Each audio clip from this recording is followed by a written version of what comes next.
अस्सलाम वालेकुम। उम्मीद है आप सब खैरियत से होंगे। आज का हमारा टॉपिक है functions explanation in a mathematical वे।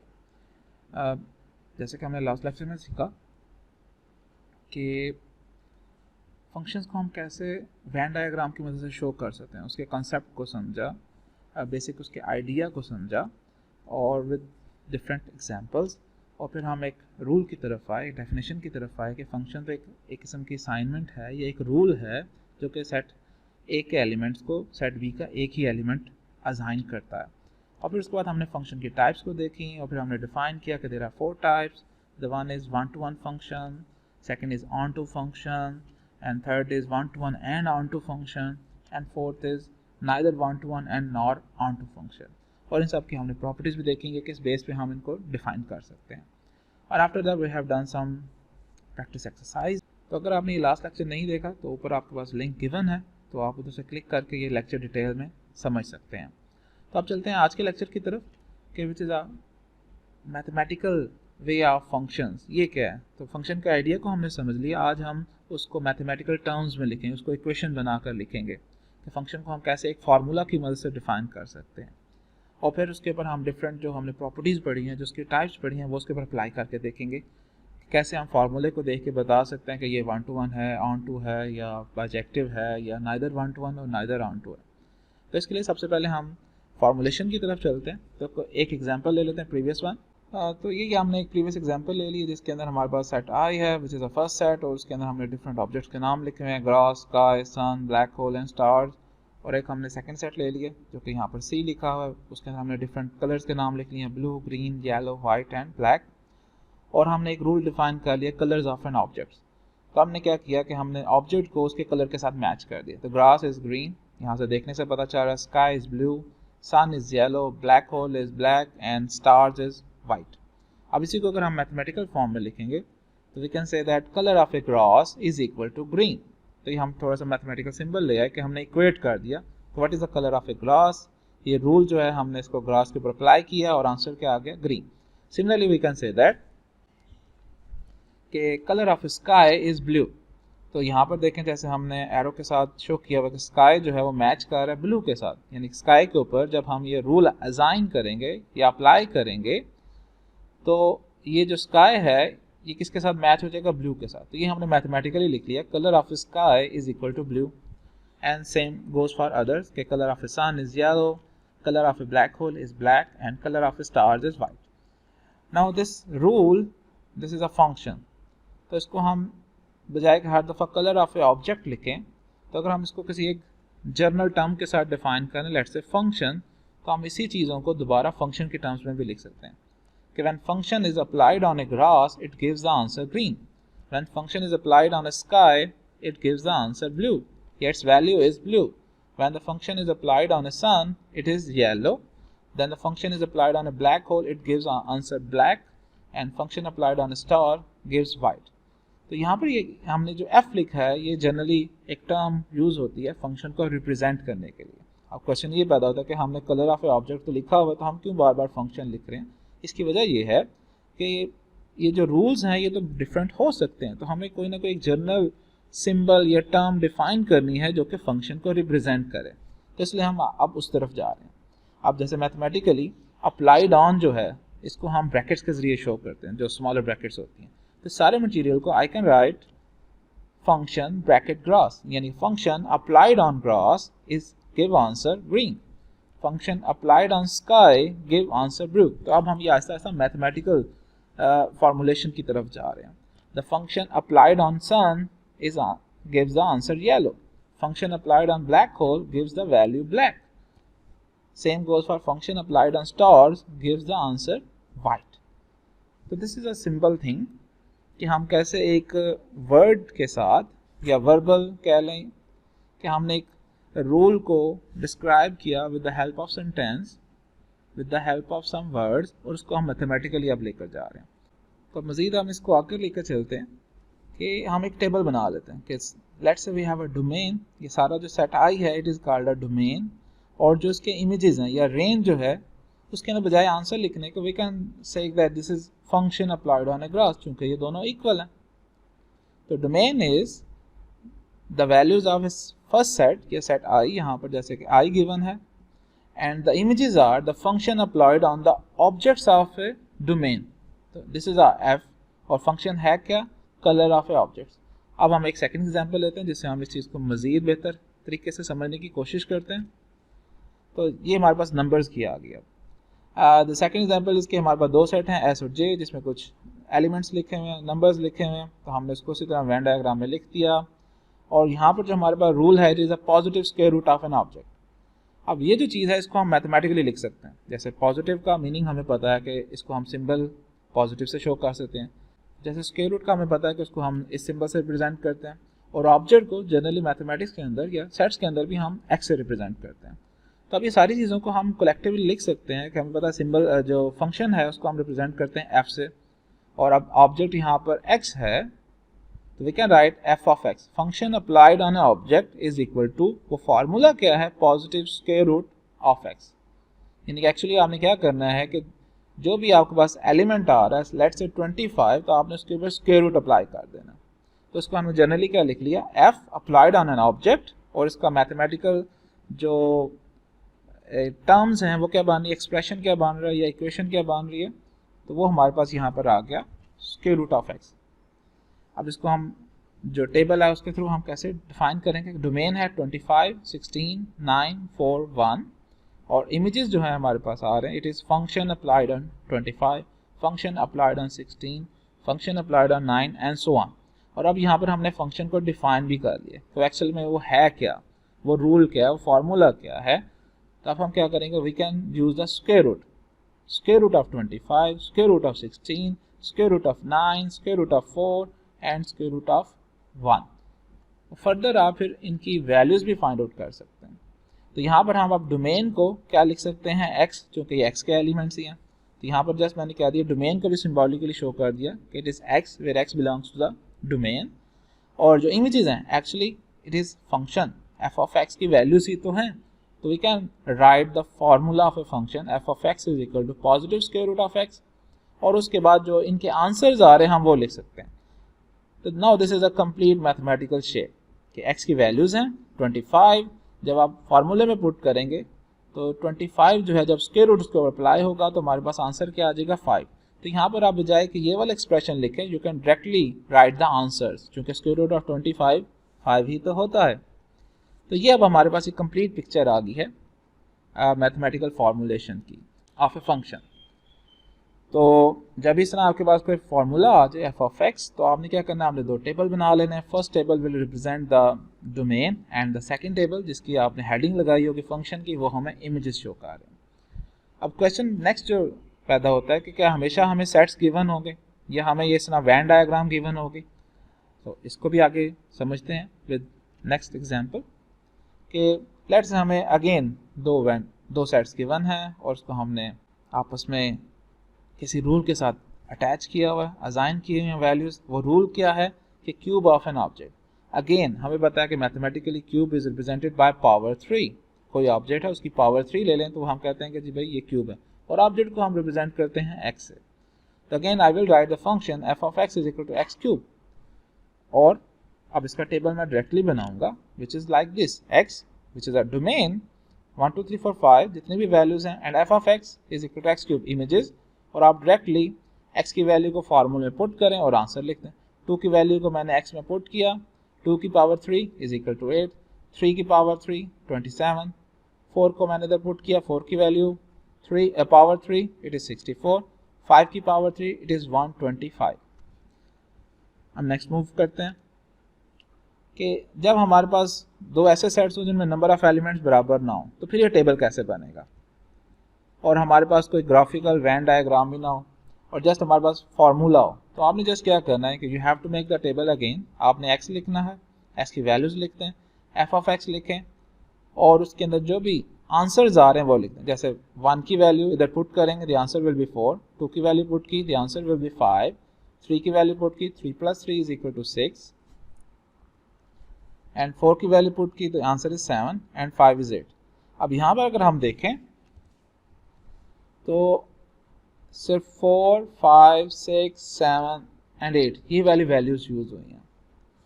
तो कोई मसला नहीं। अगर बाकी वैल्यूज यूज़ नहीं हुई तो इसका मीनिंग ये है कि ये फंक्शन जो है ये ऑन टू नहीं है, चूंकि इसने जो कोडोमेन है या सेट वी है उसके तमाम एलिमेंट्स को कवर अप नहीं किया। तो यहाँ पर मजीद हम फंक्शन की टाइप्स को भी डिफाइन कर सकते हैं कि ओके इसमें तमाम जो इमेजेस हैं उनकी वैल्यूज यूनिक आ रही हैं, कोई भी रिपीट नहीं हो रहा, इसका मतलब है it is a one to one function. Okay जी, कोडोमेन जो है वो इमेजेस के बराबर नहीं आ रहा विच इज़ दिस कॉलम, तो इसका मतलब है कि ये ऑन टू नहीं है, तो this is not onto. Okay fine, तो we have only one to one function. तो अब हम बगैर वेन डायग्राम के भी फंक्शन की डेफिनेशन को देख सकते हैं और उसकी टाइप को भी देख सकते हैं। हाँ जी, एक ही वैल्यू एक एलिमेंट को असाइन हो रही है, कोई यहाँ पर दोबारा रिपीट तो नहीं आ रहा कि अगेन लिखा हुआ जी 1 इज इक्वल टू समथिंग 3। तो अगर कुछ ऐसा लिखा होगा तो हम कहेंगे भाई नहीं, क्योंकि 1 जो है ये तो रिपीट हो रहा है, it is this formula is not a function. ठीक है, तो हमने पहले वैलिडेट भी करना है क्या ये फार्मूला फंक्शन बनता है कि नहीं, जैसे हमने ग्राफिकल वे में किया इसी तरह हम न्यूमेरिकल वे में भी करेंगे। और उसके बाद फिर हम उसकी टाइप्स को भी देख सकते हैं based on these numbers and the code में। तो हमें पता चल जाएगा ये 1 to 1 आ रहा है, ये ऑन टू आ रहा है, या ये बाइजेक्टिव आ रहा है, या ये नाइदर वाला केस है। हम मजीद आगे चलते हैं तो ये चीज़ें हमें साथ साथ क्लियर हो जाएंगी कि let's say we have A set 1 2 3 4 5 and B is a whole integer numbers जिसमें पॉजिटिव भी और नेगेटिव भी है। यहाँ पर होल नंबर वो वाला नहीं है कि आप 0 1 2 3 4, यहाँ पर होल से मुराद है कि sum of negative and positive integers. ठीक है, तो इससे आप कंफ्यूज ना होइएगा, या all the positive integers and negative integers. Okay, this is a function. तो again we know the drill के एक्स की वैल्यूज लिखें और उनकी वैल्यूज को फार्मूले में पुट करें और जो आंसर आता है वो लिखते हैं। तो ओके जी, 1 को हमने फार्मूले में पुट किया, 3 - 1 2 एंड 2 की पावर 3 इज इक्वल टू 8। 2 को हमने पुट किया, द आंसर इज 1। 3 को पुट किया, the answer is 0। I think ये सारी चीज़ें आपको आती हैं, ये तो सिंपल बेसिक मैथमेटिक्स है and you can use the calculators too. बेशक ये ज़ुबानी भी हो जाता है, लेकिन अगर आपको प्रॉब्लम है तो आप कैलकुलेटर भी यूज़ कर सकते हैं। और यहाँ पर हमारे पास कुछ पॉजिटिव वैल्यूज़ आ रही हैं, कुछ नेगेटिव वैल्यूज़ आ रही हैं।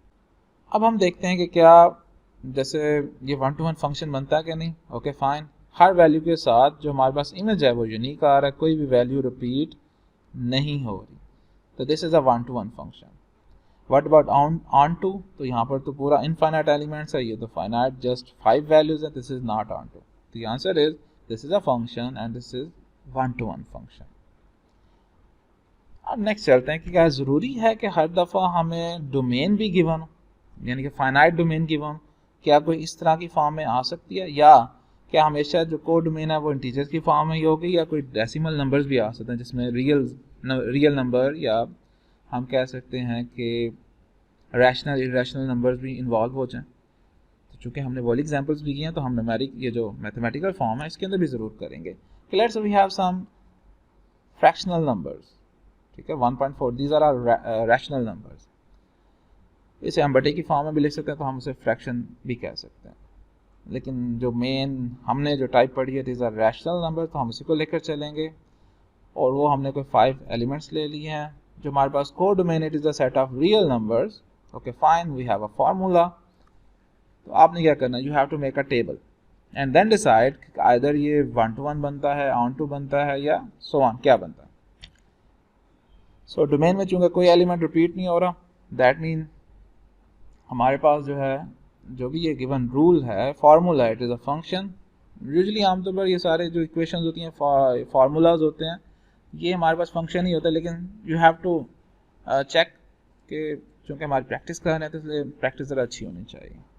ओके जी, आपने क्या किया, आपने 1 को इस फार्मूले के अंदर पुट किया। ये फार्मूला थोड़ा सा कम्प्लेक्स है कि पहले 1 की पावर 3 लेना है, फिर 1 उनमें से 1 स्क्वायर को माइनस करना, फिर 1 ऐड कर देना। और ये थोड़ा सा आई थिंक गलती हो गई है कि इट इज़ 1.1 नॉट 1। ओके, चलें इसको हम सही कर लेते हैं। It is 1.2 and it is 1.3 and 1.4 and 1.5। तो जब भी हमारे पास ये रैशनल नंबर्स आते हैं या डेसिमल फॉर्म में नंबर्स आते हैं, इनकी थोड़ी सी कैलकुलेशन मुश्किल होती है, तो don't worry, you can use the calculator.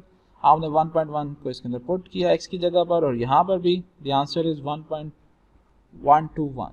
और हो सकता है कि आंसर आपके पास डेसिमल फॉर्म में आगे भी आए, लेट्स से कोई 4, 5, 6 इस तरह। लेकिन हमने क्या करना है कि हमने जस्ट फर्स्ट 3 डेसिमल प्लेसेस तक जो नंबर्स हैं उसी को यूज़ करना है, बाकी सबको आप राउंड ऑफ कर सकते हैं या कैलकुलेटर आपका ऑटोमेटिकली भी कर देगा। तो ये चीज़ें आप सीख सकते हैं, और अगर आपको नहीं आती तो आप मुझसे भी पूछ सकते हैं, इसमें कोई मसले वाली बात नहीं है। It is a very simple thing और ईजी है। ओके, जैसे कि आपने 1.2 को पुट किया तो यहाँ पर आपके पास आंसर आ गया 1.288। जैसे 1.3 को पुट किया यू गॉट द आंसर 1.507। 1.4 से हमारे पास आंसर आ रहा है 1.784 and similarly we get 2.125 on 1.5। अब जैसे कि देख रहे हैं कि ये सारी वैल्यूज़ हमारे पास यूनिक आ रही हैं, कोई भी रिपीट नहीं कर रही, तो we can say that it is a 1-to-1 function. और चूंकि ये बहुत बड़ा सेट इधर हमारे पास कोडोमेन है और यहाँ पर तो 5 वैल्यूज़ हैं, तो it is not onto function. लेकिन जैसे जैसे फार्मूलाज कम्प्लेक्स होते हैं तो हमारे पास आंसर्स भी थोड़ी डेसिमल की फॉर्म में आते हैं। तो एक हम यहाँ पर रूल बना लेते हैं कि जब भी हमारे पास डेसिमल की फॉर्म में आंसर्स आएंगे तो हमने सिर्फ 3 डेसिमल प्लेसेस तक ही जाना है, और बाकी जो आंसर्स हैं उसको हम राउंड ऑफ कर देंगे जो आगे वाले आ रहे हैं। राउंड ऑफ का तरीकाकार आपको पता है कि लेट्स से वी हैव 0.235 और एक हमारे पास है 0.234। तो दिस रूल इज़ कि अगर आपके पास 5 या 5 से ज़्यादा वैल्यू हो तो फिर आपने ये जो नेक्स्ट नंबर है जिसको आप राउंड ऑफ कर या चलें इधर हम 1 भी लगा दें ताकि हमारे जो एक चल रहा है दिस वन, हमने 3 डेसिमल प्लेसेस तक राउंड ऑफ करना है। तो अगर उससे जो नेक्स्ट वैल्यू है वो हमारे पास 5 आ रही है या 5 से ग्रेटर लेट से 6, 7, तो हमने क्या करना है, हमारा आंसर क्या हो जाएगा राउंड ऑफ में, आपने जो नेक्स्ट नंबर है दिस वन उसमें 1 ऐड कर देना। और अगर आपकी वैल्यू 4 या 4 से कम है या 5 से छोटी है तो फिर आपने उसको कुछ ऐड नहीं करना, उसको सेम एज इट इज़ लिख देना। This is called a round of operation. और ये सारे आप 5th स्टैंडर्ड में या 8th ग्रेड के अंदर जो आप पढ़ते हैं उसके अंदर ये राउंड ऑफ चीज़ें यूज़ होती हैं, 10th के अंदर भी यूज़ होती हैं। तो आई थिंक उससे आप फेमिलियर होंगे, लेकिन मैंने आपको बेसिक उसका रूल बता दिया, तो अब तो आप इसे भी खुद से भी कर सकते हैं। अब यहाँ पर तो चले डेसिमल नंबर्स आ गए। अब हम जो एक हमारा क्वेश्चन था कि क्या ए में कुछ ऐसा हो सकता है कि let's say A is equal to some R, हमें ना डोमेन भी पूरे के पूरे रियल नंबर्स हों और रेंज भी पूरे के पूरे रियल नंबर्स हों, तो फिर हम क्या करेंगे। तो this is our next example कि हमारे पास डोमेन भी बहुत ज़्यादा इनफाइनाइट नंबर्स हैं और रेंज भी इनफाइनाइट नंबर्स हैं, तो फिर हमें क्या करना चाहिए। इतने ज़्यादा नंबर तो हम लिख नहीं सकते, तो इसका फिर जो बेसिक स्टाइल होता है वो ये होता है कि आप चंद एक वैल्यूज़ लेते हैं, कुछ नेगेटिव नंबर्स में से और कुछ पॉजिटिव नंबर्स में से। जैसे यहाँ पर हमने किया कि कुछ मैंने नेगेटिव नंबर्स ले लिए और कुछ मैंने पॉजिटिव नंबर ले लिए, और इसे हम उस फंक्शन के बिहेवियर को समझने की कोशिश करेंगे। लगता तो थोड़ा मुश्किल है, लेकिन आपने यह करना है कि जब हमारे पास इस तरह का क्वेश्चन आ जाए कि right the table of a function, ठीक है, तो हमने यह करना है कुछ नेगेटिव वैल्यूज आप -5 से यूज़ कर लें, -5, -4, -3, -2, -1, and positive value 0, 1, 2, 3, 4, 5। Decimal values भी यूज़ हो सकती हैं, लेकिन you can use the 5.5 like this, लेकिन उसको कैलकुलेट करना थोड़ा सा मुश्किल हो जाता। तो इसलिए जो है आप इंटीजर नंबर्स ही ले लें, चूँकि रियल नंबर्स के अंदर इंटीजर्स भी तो आते हैं, तो इसलिए इतना कोई मसला वाली बात नहीं। और मैं थोड़ा सा यहाँ पर इसे अरेज कर दूँ।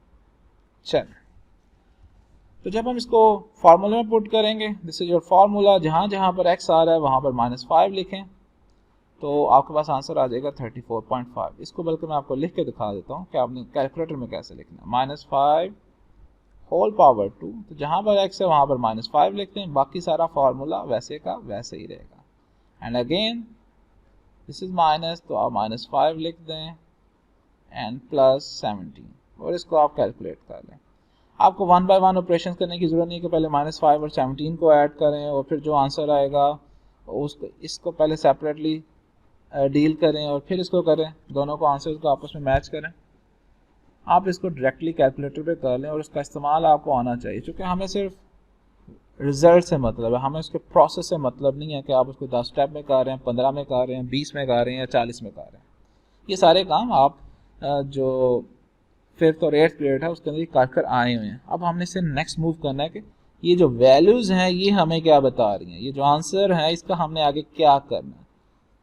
ठीक है, जैसे आपको कहा जाता है स्क्वायर रूट 5 फाइंड आउट करें, तो हम डायरेक्टली क्या करते हैं, कैलकुलेटर के ऊपर स्क्वायर रूट वाला जो सिंबल है उसको प्रेस करते हैं और उसके बाद 5 लिखते हैं और आंसर निकाल लेते हैं। हम इसको बेसिक ट्रेडिशनल मेथड में नहीं करते, इस तरह हम जो एक प्रोसेस होता है जी 2 to the 4 एंड देन उसके बाद 1 बच जाता है एंड सो वो एक ट्रेडिशनल जो स्टाइल होता है, वो वाला प्रोसेस हमने 5वीं क्लास में पढ़ ली, उसको समझ ले। लेकिन अब जो है आगे हमने स्क्वायर रूट की वैल्यू को कहाँ पर यूज़ करना है, उसका मीनिंग क्या है, उसको हम इस्तेमाल करेंगे। चलें जी, इस तरह आपके पास ये रिजल्ट आ जाएगा और इधर से आप थोड़ा बहुत अंदाज़ा लगा सकते हैं कि आइदर ये 1 to 1 फंक्शन है या ऑन टू है। जैसे 1 to 1 के लिए क्या हम चेक करते हैं कि क्या ये वैल्यूज़ यूनिक हैं। ओके जी, क्या 34.5, 29, 24.5 आगे रिपीट तो नहीं हो रही, तो जैसे ये देखें 24.5 तो यहाँ पर 24.5 रिपीट हो रहा है। देयर इज 17 तो यहाँ पर भी 17 रिपीट हो रहा है। 18.5 ये तो इतनी ज़्यादा वैल्यूज रिपीट हो रही हैं, तो अगर एक भी वैल्यू रिपीट हो रही हो तो हम कहते हैं कि it is not a 1 to 1 function. तो इधर से हमें एटलीस्ट अंदाज़ा होगा कि ये 1 to 1 फंक्शन तो नहीं है। ओके जी, what about onto function. Onto function का अंदाज़ा हम यहाँ से चूँकि जस्ट हमने चंद वैल्यूज़ ली हैं, तो इधर से हम इसको बिहेवियर को इतना ईजिली समझ नहीं सकते। या अगर हम नंबर सिस्टम पर भी जाएँ, ये जो नंबर्स हैं इससे भी अंदाज़ा लगाया जा सकता है, लेकिन इसके लिए फिर हमें ज़्यादा वैल्यूज़ की ज़रूरत पड़ेगी। तो इसके लिए एक सेकंड मेथड है जो कि हम इंशाल्लाह नेक्स्ट लेक्चर में करेंगे, which is the graph of a function. कि अगर हम फंक्शन के ग्राफ को बना लें तो फिर हमें उसका अंदाज़ा बड़ा अच्छे तरीके से हो जाएगा कि क्या हमारे पास पूरी की पूरी जो कोडोमेन है वो इंगेज हो रही है या नहीं। तो जस्ट फिजिकली देखने से, उसके अपीयरेंस देखने से हम बता लेंगे विद इन अ सेकेंड्स कि it is either onto or not onto. तो इसलिए इस चीज़ को भी सेव रखें। हाँ, 1 to 1 का अंदाज़ा हम इजीली यहाँ से लगा सकते हैं with a bunch of numbers.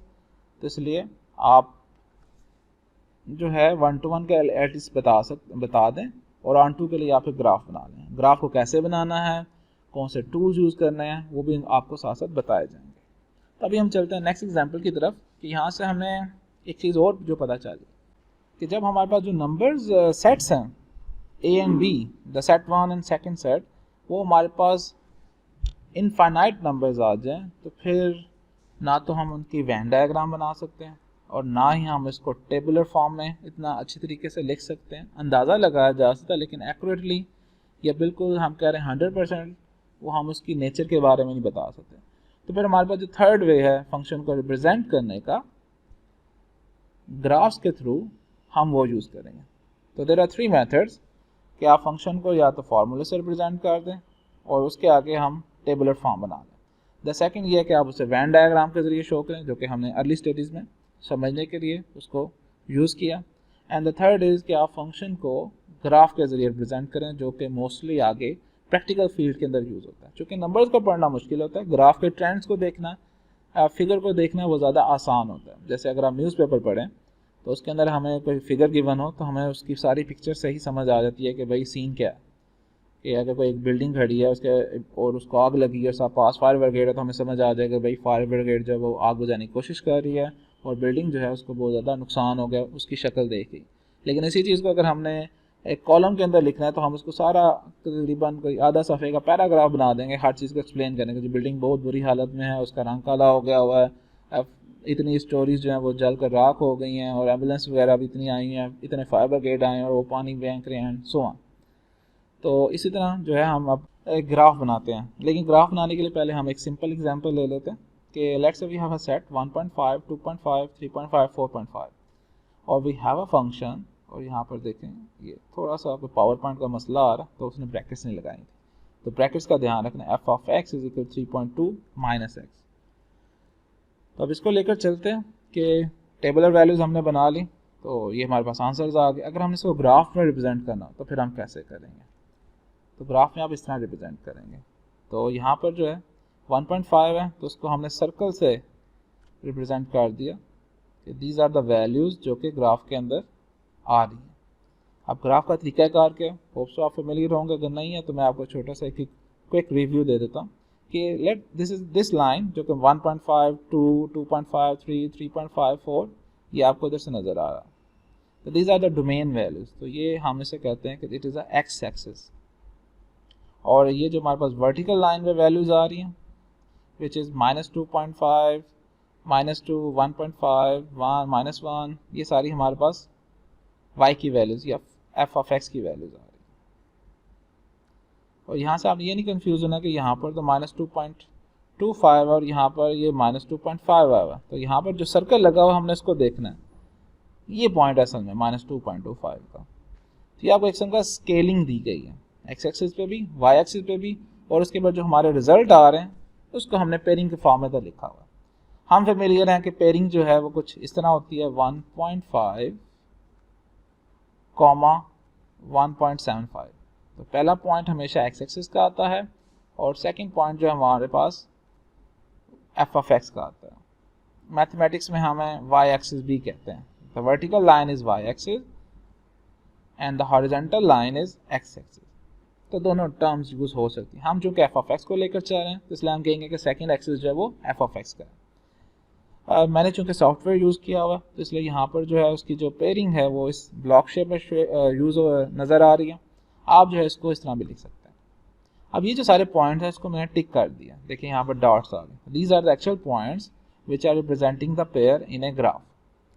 और अब इस ग्राफ से हमने अगर इस फंक्शन के बिहेवियर को समझना तो वो क्या होगा कि हम इसको जस्ट मैच कर देते हैं, कि हम तमाम पॉइंट्स को आपस में मैच कर दें। अब ये वाली फिगर देख के मैं इजीली बता सकता हूँ कि जो फंक्शन है जैसे जैसे हम वैल्यूज बढ़ाते जा रहे हैं वो डाउनवर्ड जाता जा रहा है, यानी कि इसका एक डिक्रीजिंग बिहेवियर है। अब आगे जो 6.5 जो भी वैल्यू होगी उसका आंसर -2.25 से ज़रूर छोटा होगा, ये तो मैं पैट श्योर कह सकता हूँ। या अगर हम इधर से कहें कि अगर आपकी वैल्यू 1.5 से मज़ीद पीछे जाएगी, लेट्स से 1 या 0.5, तो उसकी वैल्यू 1.75 से अबव ही होगी, बड़ी होगी, अराउंड अबाउट 2.5 और समथिंग।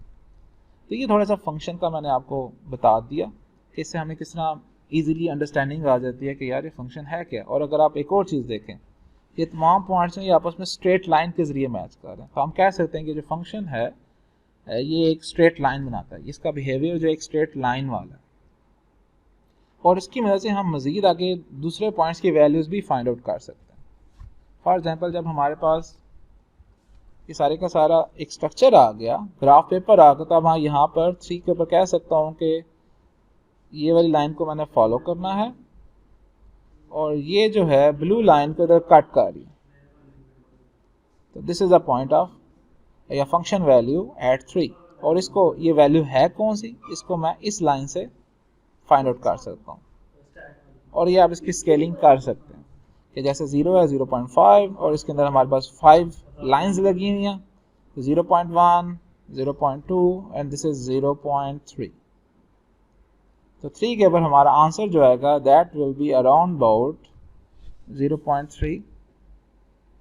ये एक हमारे पास रफ वैल्यू। और अगर आप इसको जूम करके देखें, जस्ट यहाँ पर जो मैं आपको थोड़ा सा जूम करके दिखा देता हूँ, तो देखें ये एग्जैक्टली उस लाइन के ऊपर कट नहीं कर रही जो मैंने 0.3 वाला किया है, ये इसका थोड़ा सा डाउनवर्ड है। तो 0.5 का इधर भी थोड़ा सा फर्क आ रहा है। अगर आप इसको देखें तो ये सेंटर में है।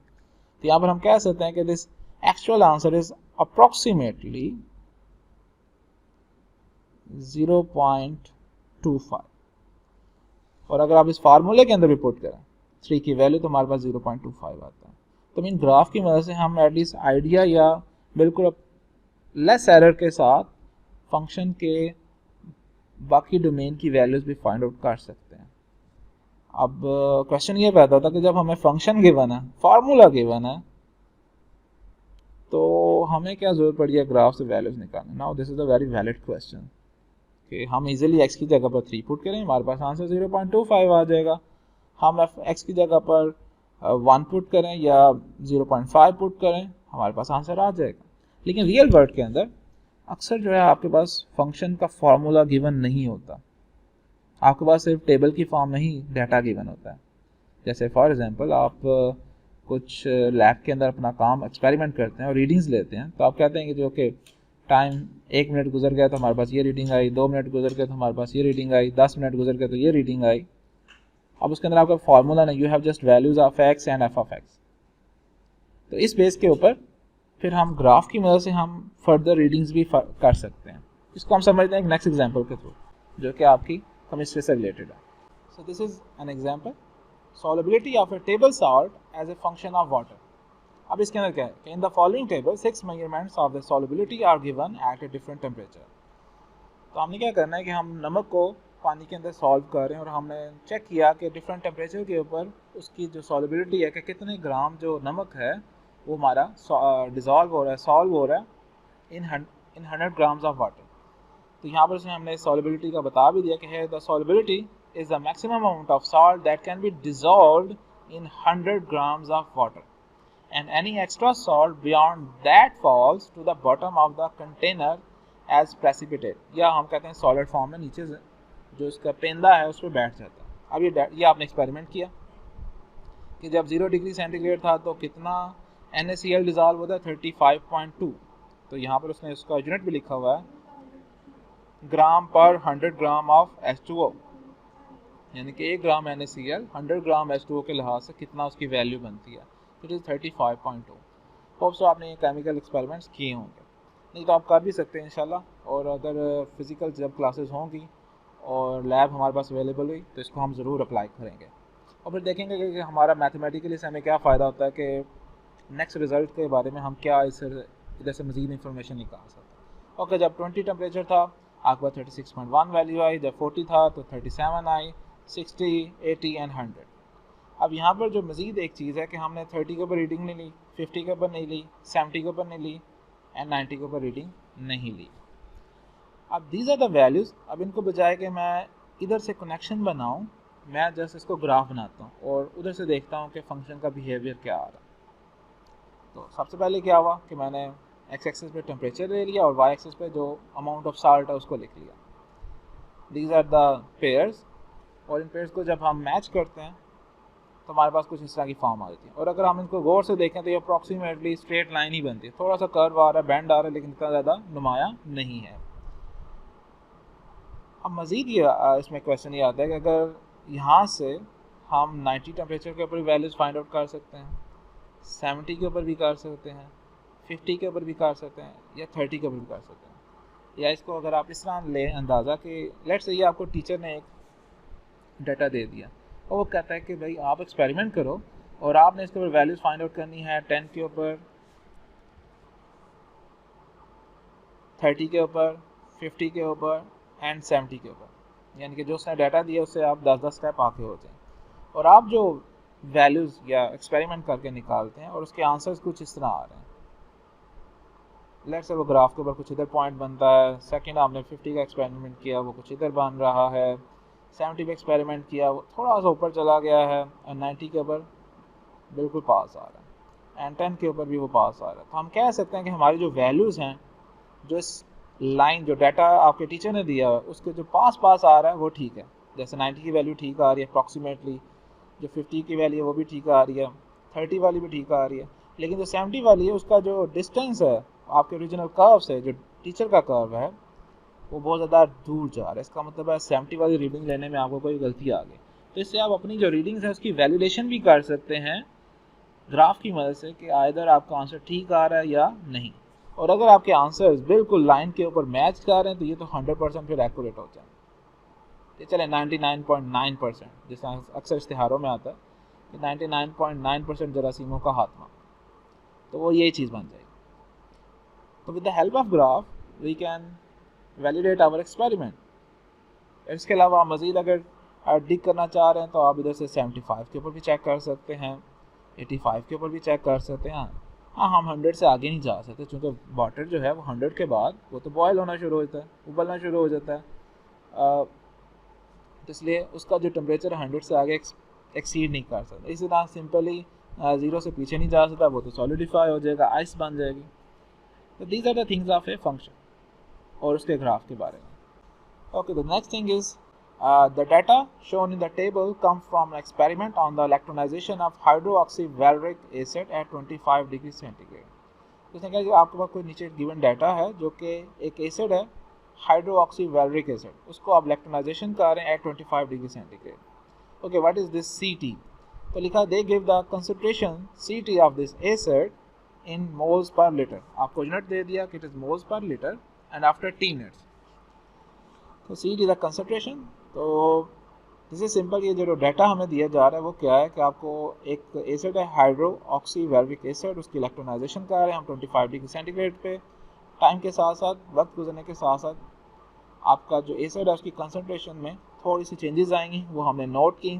टाइम जो है हमें मिनट्स में गिवन है, कंसंट्रेशन जो है हमें मोल्स पर लीटर की फॉर्म में गिवन है। करना क्या है, use this data to draw an approximation to the graph of the concentration function. कि आपने जो कंसंट्रेशन है इसका आपने ग्राफ बनाना है।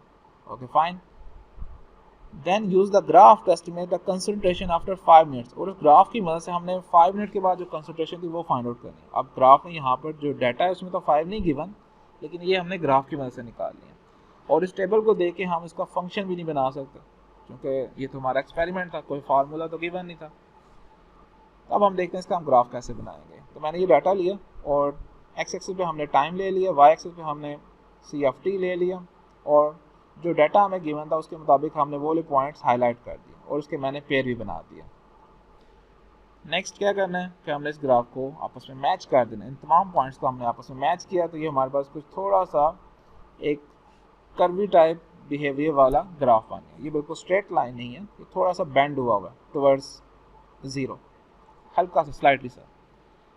अब नेक्स्ट हमारा काम क्या कि हमने 5 के ऊपर वैल्यू फाइंड आउट करनी। अब वो हम कैसे कर सकते हैं, तो उसके लिए हम थोड़ा सा जूम कर लेते हैं कि मैंने 4 से लेकर 6 तक जो पोर्शन है ग्राफ का उसको सिर्फ सेलेक्ट कर लिया।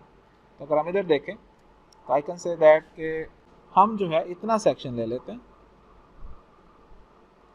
और इसको ऑब्जर्व करते हैं। चूँकि 5 तो इधर ही आ रहा है ना, तो बजाय पूरा ग्राफ देखने के हम सिर्फ इतने पोर्शन को देखते हैं, और ये टूल्स की मदद से, डिफरेंट सॉफ्टवेयर की मदद से हम कर सकते हैं।